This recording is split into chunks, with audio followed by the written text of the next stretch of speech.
In a quiet Dallas neighborhood, there was a polished, educated man who loved art and birds. But behind that smile, he hid something unbelievable. A twisted obsession with eyes, and a thirst only blood could quench. Before we begin, this is a 100% real and documented story, but it contains graphic and disturbing content, especially if you're sensitive to violence or psychological horror. If you're under 18 or faint of heart, leave now. But if you're into real horror stories, subscribe now to Night Pulse Secrets and hit the bell because what's coming is worse. My name is Charles Albright. People in the neighborhood saw me as a kind man, a well-spoken teacher, a hobbyist artist, a man who loved birds and books. But they didn't know what I really loved.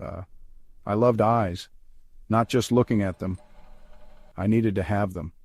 As a boy, I dissected dead animals behind the house, and when we couldn't afford glass eyes for my taxidermy, I used buttons. Ugly, fake, empty buttons. Since then, I've been obsessed with real eyes. By 1990, I was married, but the hunger didn't go away.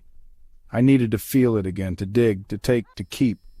One cold night in December, I picked up Mary Lou Pratt, a 33-year-old sex worker I knew by sight. She got into my truck like it was just another job. But this wasn't a job, it was a ritual. We drove to a dark, deserted spot. I pulled the trigger .44 caliber straight into the back of her head. She slumped forward, no scream, just silence. Then came my favorite part.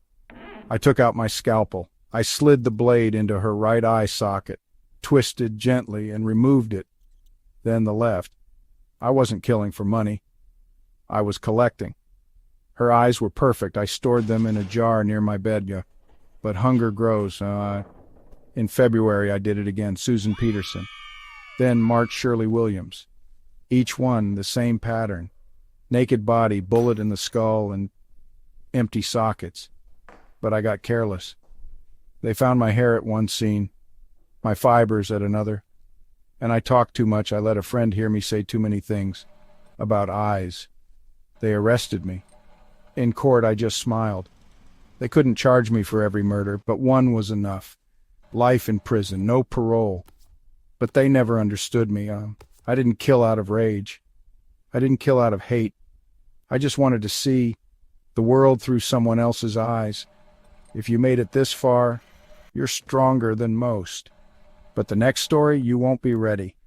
Subscribe now to Night Pulse Secrets and turn on the bell, because the next killer might already be watching you.